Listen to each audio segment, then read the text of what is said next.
So, time to talk a little bit about Marques Ogden. I don't want to step on his lines because they're going to be really good lines. But Marques, he grew up in Washington, D.C., now lives in North Carolina. Played a little football in the NFL. And 5 years, which I think is kind of the average. That's about how long you can take the beating, right, to play that, at that level.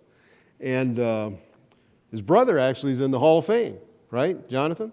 The NFL Hall of Fame. And his background was in finance, and he got started after the whole football thing in some enterprises. I'm going to leave him to tell that story. But it's a great story about how one can succeed, how one can hit bottom, or at least see bottom from there, and then come on back to do some other great things. And that's all part of being an entrepreneur, right? That you can and often do fail. And a lot of people come back from those kinds of failures, having learned a lot along the way, wish they'd taken some advice they heard, wish they had not taken some advice they heard, but it all comes together in a great way. So please welcome Marques Ogden.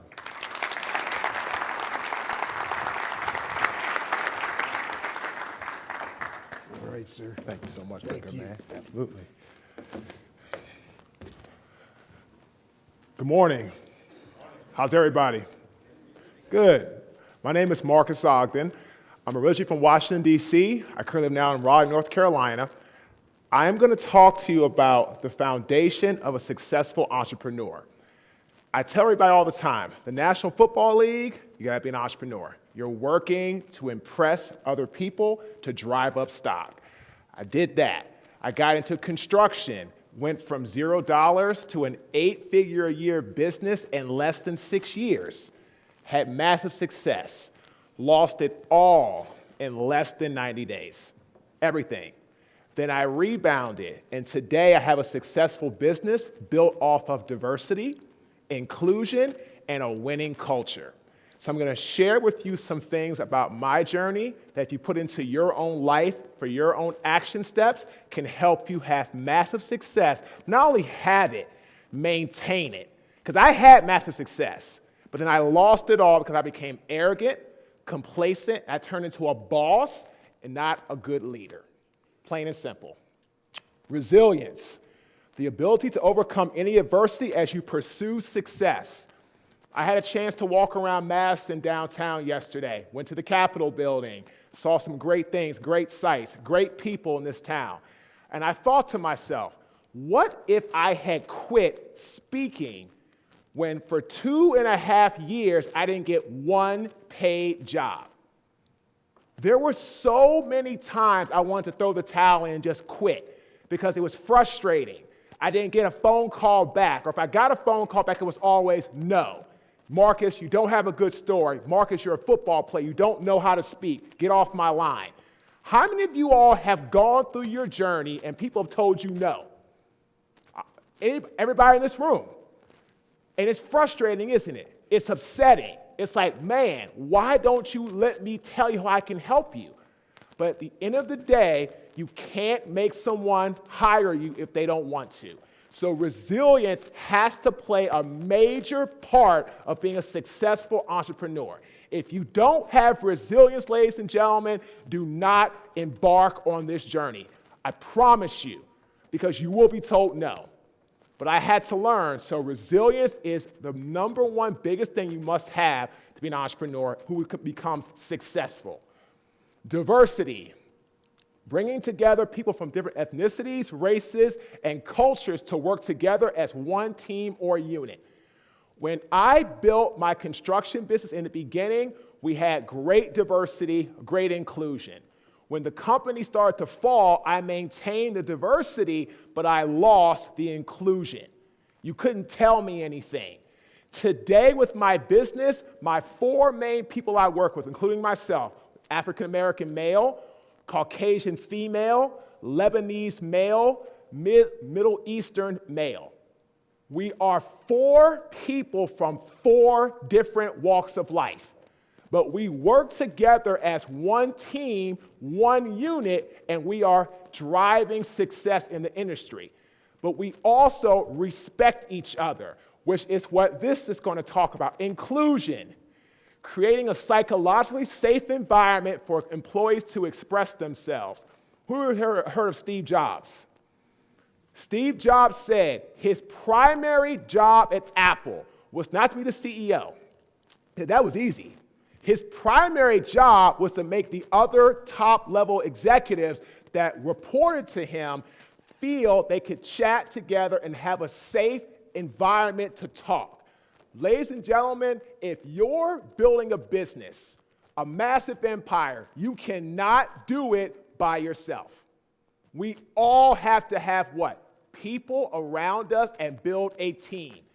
So if you start having a team where they feel they can't express themselves, what's going to happen? They're going to stop talking to you, and eventually what? They're going to walk out the door.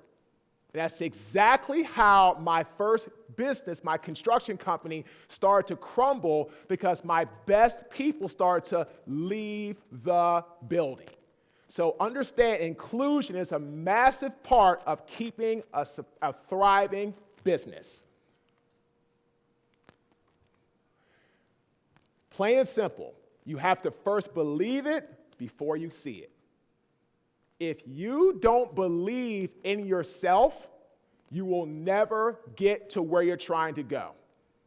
So many people say, oh, I want to get there. I'm like, well, what's your mindset? Well, what do you mean? Well, are you ready to persevere? Are you ready to be told no? Have you thought about what's going to happen along your journey?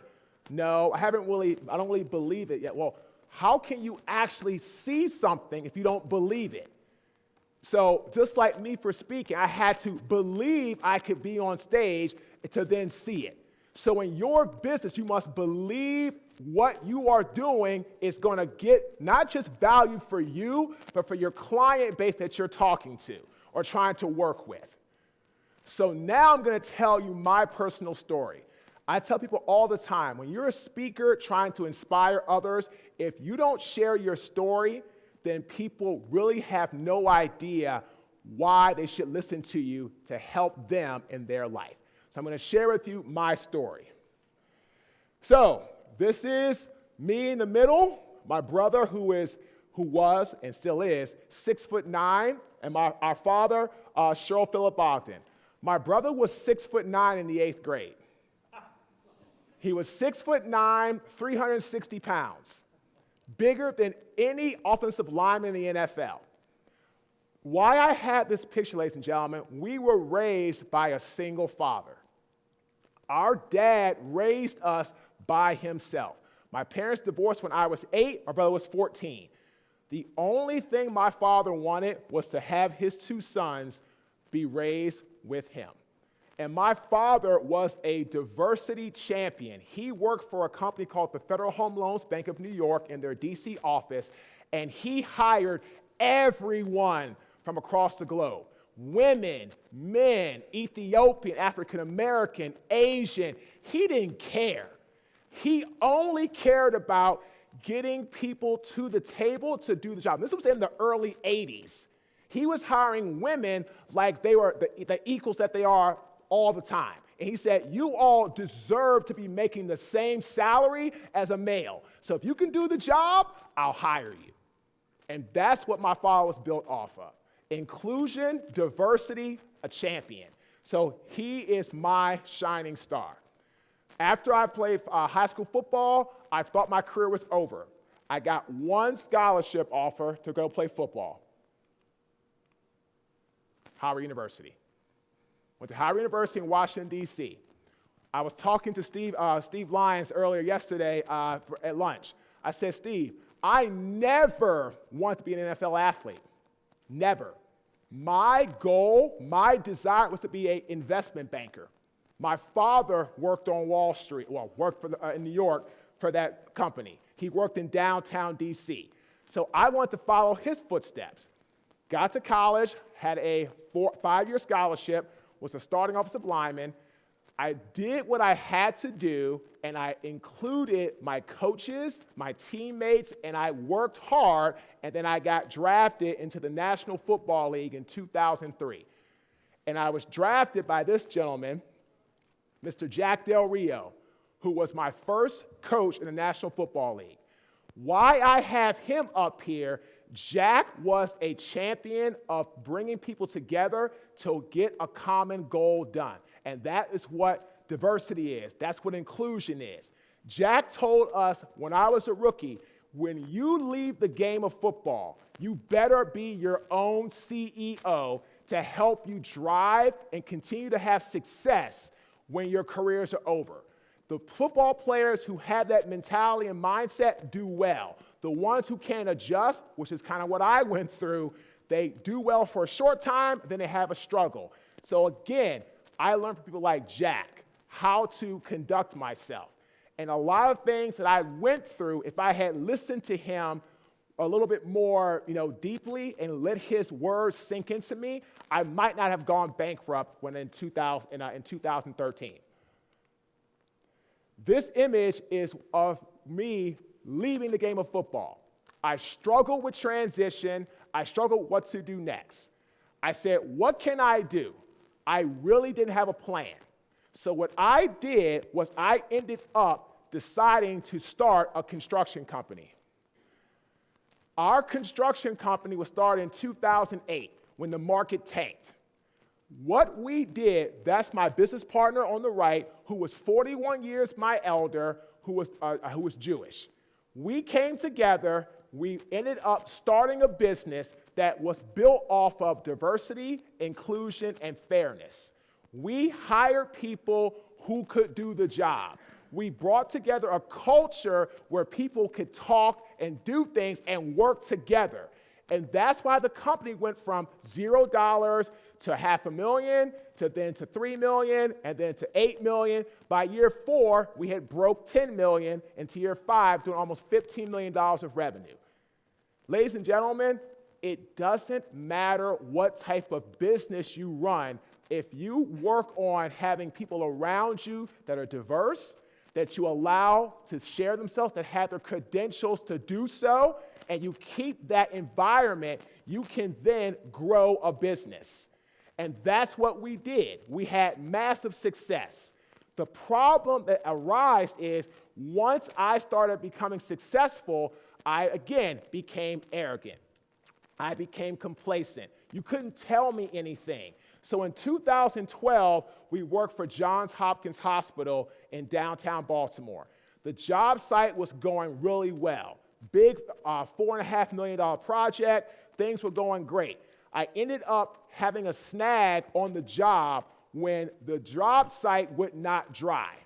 So when the job site did not dry, I took the responsibility of coming in and saying, okay, we are going to dry this job site. And I spent almost $3 million of my money in less than 90 days to get that job site dry. And what happened is the job site eventually got dry. But when I went to go get paid back by the developer and the contractor, they denied my change order, and then this was my reality. I went bankrupt. Everything I had worked so hard to achieve in my life was gone because I stopped allowing inclusion in my workplace. I stopped having a culture that was built off of excellence, teamwork, keeping it simple, and prioritizing and executing. So eventually, my staff that was working for me, that had the expertise, that I was not allowing them to express themselves, they stopped telling me things, and eventually, they just walked out of my office. And as soon as that happened, everything fell on me, and once I did not get paid back by the developer, everything was gone. My home, gone. Both my cars repossessed in the same week. Everything was gone.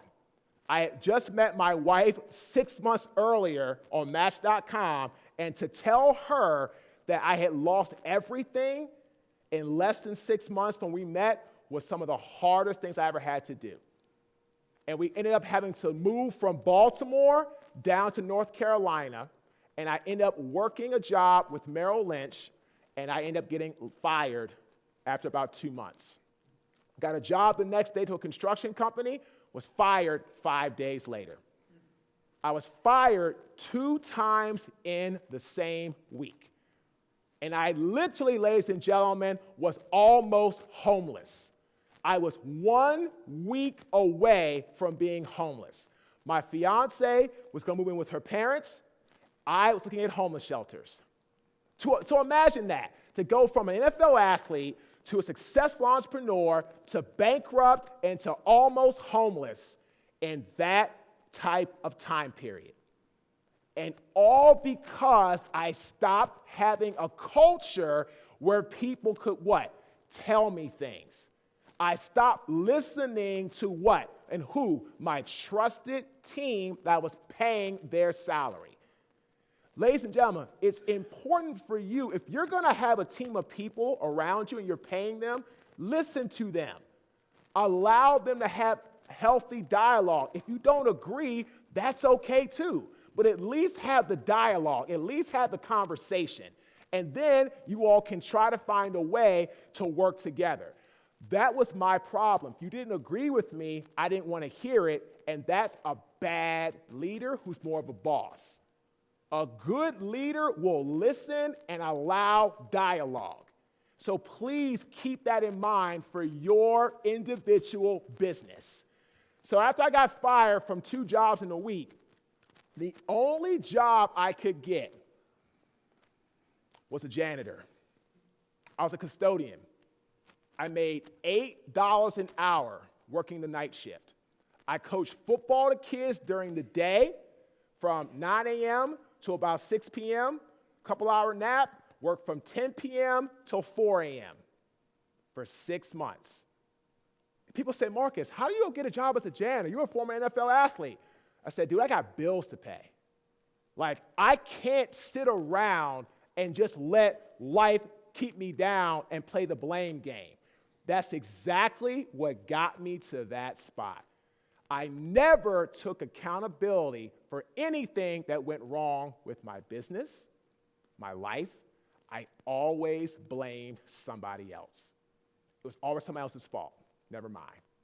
So I tell people all the time, having a job as a custodian was a blessing. It helped pay the bills. So people tell me I can't find a job, Marcus, nobody's hiring. No. You don't want to go get a job that you think is beneath you. That's what you don't want to do. Because at the end of the day, you can go find a job anywhere. They'll pay you, but you're going to work. So that was my reality. And that, to me, people say, that's your low point? Nope, that wasn't my low point. My low point was the next slide.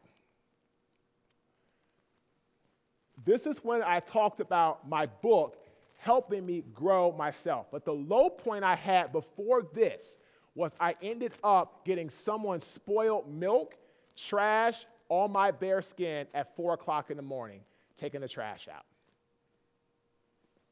I tell people all the time, what is your pivotal moment? The book was a result of my rock bottom or pivotal moment. I tell people all the time, everyone in life has a pivotal moment that is their moment. So what is it for you? What is the time that you decided you need to get your life back or on track? Anyone that has had or is having success has gone through some type of life-altering experience. So that was mine when the trash got on my bare skin. And as a result of that, feeling sorry for myself and then telling myself, okay, Marcus, right now today, you're going to get your life back. You're going to take accountability for everything that's going on in your life and get it back. That was a result of the book. I decided to be a speaker to tell my story. And for 2.5 years, ladies and gentlemen, not one paid job, not one phone call back, nothing. It was all free or no, or you don't fit our docket. When I wrote the book, things got a little bit better. But for me, I had to create something to stand on, and that's what this was.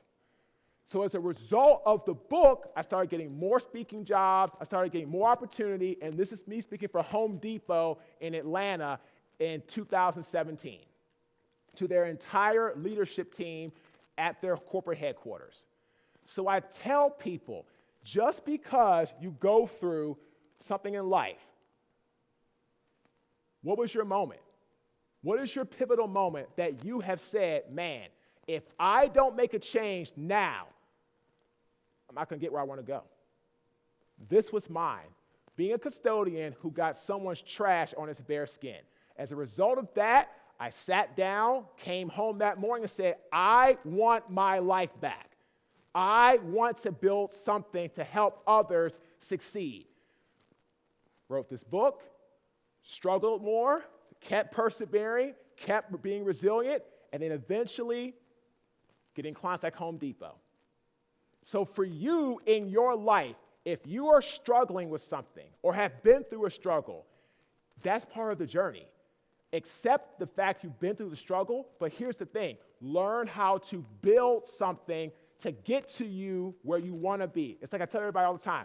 You have to have a tactical plan to get to your long-term strategic goal.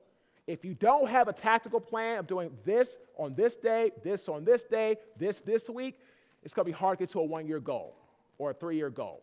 So have a tactical plan to put you in position to achieve what you want. Now, I challenge every audience that I speak to. I want you to have a challenge or a burning question that you need to address to help you with your business. Are you willing to do whatever it takes? Are you willing to spend more time networking?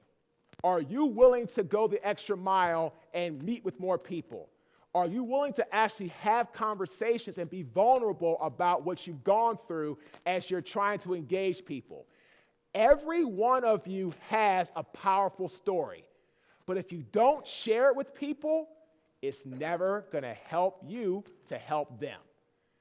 Every person that's hired me said, Marques, your story is what has gotten you to this stage.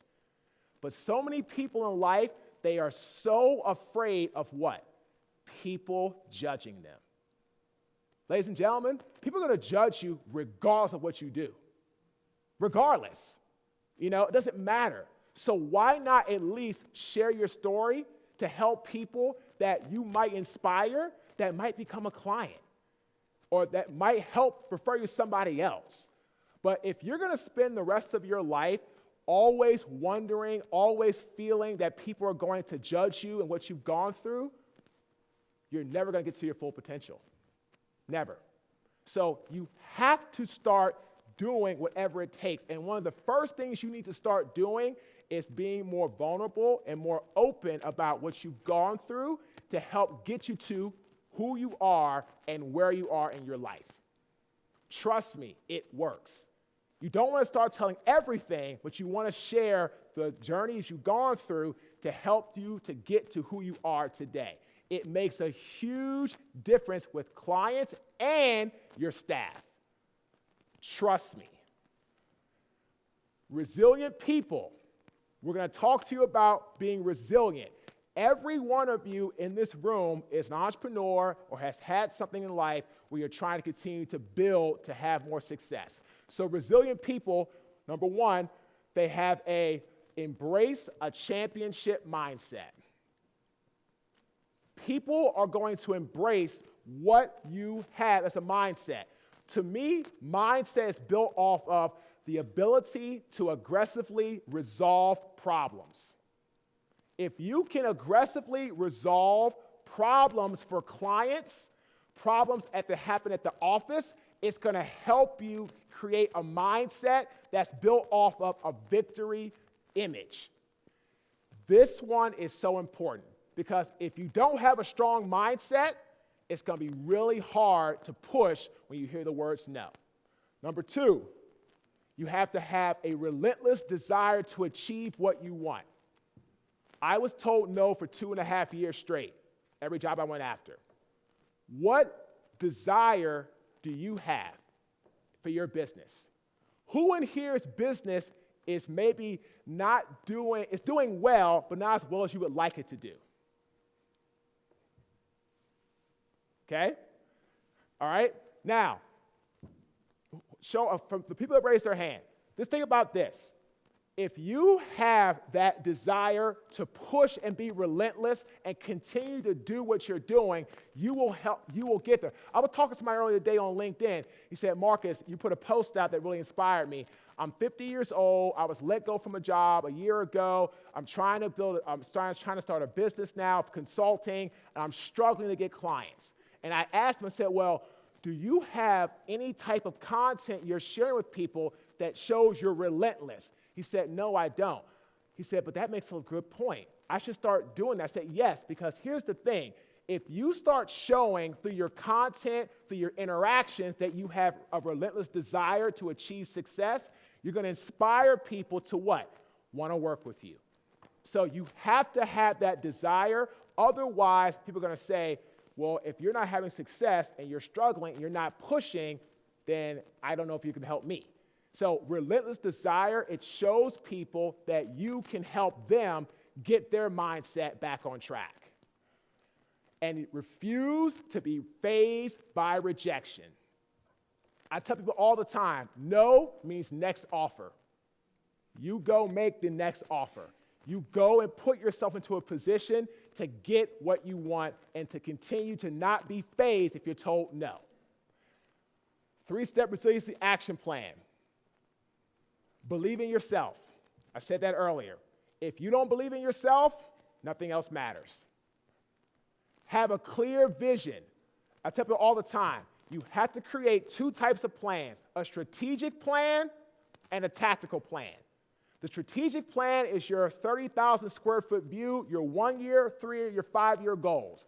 Your tactical plan is what you do day 1, day 2, week 1, week 2 to get you to that long-term strategic goal. So a vision is great as long as you have a strategic vision and a tactical plan to help you get there. And then take immediate action. So many people in life, they observe, they process, they make a decision, but they never act. They never act. Because acting puts you in a position of actually what? Being vulnerable. Having something possibly go right or go wrong. So if you observe, you process, you make a decision, but you never act, the observation, the process, the decision was all for nothing. Doesn't mean a darn thing. Because you haven't done any action to get you to where you want to be. So you have to take action now to grow and scale your business. It is imperative. Diversity has the power to do these things. If you don't get anything from my talk, please get this slide. Because diversity is why our business has gone from where it was to where it's going very well today. It's just great for business. It's great for business. People want to see diversity. One of my clients is PNC Bank. Their CEO says, the more diversity we have at PNC, the better it is for our business. Number 2, it expands your customer base. Think about this, ladies and gentlemen. If you don't know someone, right? You see someone out at an event, but you don't know them. If they kind of look like you might be, or you think something might click between the two of you, you're more likely to what? Go and talk to that person. Because what? You feel a sense of connection with them. So having diversity, it will expand your customer base. Because if you have people from, like I said, I have a Lebanese partner, Middle Eastern partner, Caucasian, African American, we have different spectrums of different races and ethnicities. So our clients feel that we can service them because we have a very diverse culture in our organization. So having diversity, it expands your potential customer base. Number 3, it improves your community image. I was walking around Madison yesterday. I saw a ton of diversity. African American, Asian American, Caucasian.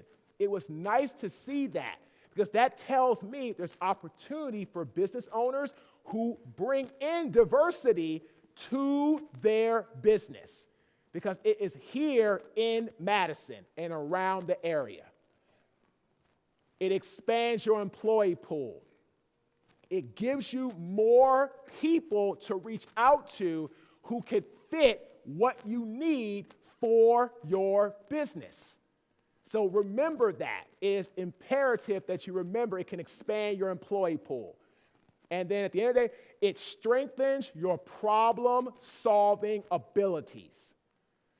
People who are in different ethnicities, different cultures, they look at problems differently. They might be able to attack something differently, address it differently, bring a different perspective. So when you have diversity in your organization, it can do all these 5 things. It can be great for your business, expands your customer base, improves your community image, expands your employee pool, and it can help strengthen your problem-solving abilities. So I found that has been very successful for our business today. And inclusion creates a winning culture for your organization. If people feel they can talk to you and they can share with you, they are going to always be in a position to what? Want to be sure that the business is thriving. So it creates a winning culture. And the last 2 more slides. Character ethics versus personality ethics. Integrity, modesty, humility, temperance, patience. That's the character side. That's when you're living life the way you should be living it in business. The other side, unfairness, deception, intimidation, mediocrity, rage. When Caden, my construction business, was failing, everything on the right is who I was. I was unfair, I lied, I was intimidating people, I was full of rage. Today, I have integrity, I'm modest, I'm humble, and I'm always patient with people. So if you want to build your business off some foundation, stay on the character side, stay away from the personality side. And then my final thought, if you make a mistake, own it, fix it, move on. So many people in life, if they make a mistake, they'll sweep it under the rug, or they won't take accountability. They'll say, it was that person's fault, wasn't my fault. This is what I feel is lacking in our society today. When you make a mistake, just own it, fix it, and move on. And the last thing I'll tell you is if you want to create a winning culture, I said this earlier, number 1, have a great brand that's built off of teamwork. Help each other get to where you want to be. Number 2, keep it simple. Don't overcomplicate things. Try to make it as simple as possible to help people get what they need done. Number 3 is prioritize and execute. Know what's important, execute it, and get it done. And number 4, anyone can leave from anywhere as long as they have the credentials to do so. Thank you. Thank you, Marques. Stay right there. Yes, Stay sir. right there. Thank you. We've got time for some questions for Marques. But first I want to, let's get this in a second, but first I want to get a show of hands. How many folks here are either an entrepreneur or have been at some point in their careers? Okay, so a good choir to which to preach, right? So that's good. Let's start with your question, sir. This has nothing really to do exactly with what you had to say. Thank you very much, by the way. Wonderful talk, really inspiring. But my question is this. Do you think that allowing NCAA players to receive That's a good question, money directly as a result of their skill set will improve their entrepreneurship, or do you think that will simply increase their exploitation? Number 2, I'm going number 2. It's going to increase exploitation. I don't feel these young athletes understand how to run a business enterprise while they're playing sports. So making money from them, that's great for them. I get it. You're trying to help spread wealth. I understand. But I understand also these are kids, 18, 19, 20, 21 years old max. They have no idea how to make this thing work. And what I'm scared of, to be honest with you, if they start making money, who's going to come after them? The tax man. So if they don't put stuff away to understand they're going to get taxed on this money, you could be creating a problem of young players who don't go on to play sports after college that might amass this huge tax debt because they took the money and spent it on whatever they want to spend it on, because they're young kids. So I think it can create a problem if not monitored properly, for sure. Thank you. Absolutely. Yeah. And I should note, Marcus, that none of your problems were because you fell into those, like former professional athlete traps of big cars and whatnot. Right. You had lived very modestly, so it was unrelated to that. Other thoughts, questions? Steve? Can you talk about the highs and the lows, but the people around you on your personal life? I mean, that's another key. Everybody wants to be your buddy when you're doing well. Right. It's when it's dark is when you look around and you look in the room. So when I had Caden at the height, we were an 8-figure business. Everybody wanted to be my friend. Like, I had family that was always calling me, needing something. I would always help them out. Friends of mine from college or people that I knew in general, I was always helping people out. And the minute I lost everything, no one picked up the phone when I called. Not one person. And you know what I tell people all the time? I didn't want money. I didn't have any, but I didn't want any money. All I wanted was somebody to talk to and help share my difficult times and just talk it out. But I had nobody. The only person who stayed with me was my fiance, who's now my wife. We met in July of 2012. I filed, the bankruptcy started in January of 2013. So I tell her all the time, I say, you didn't have to stay with me. And I wouldn't have blamed you at all. But she said, Marcus, I saw something in you that if you could just learn from your mistakes and you could surround yourself with the right people, you can bounce back. And today, I have the right people. Ladies and gentlemen, if you want to go far in business, your power team has to be built off of diversity, inclusion, and creating a culture. If you can do that, you can have success. So today, if I have a disagreement with somebody, we talk it out.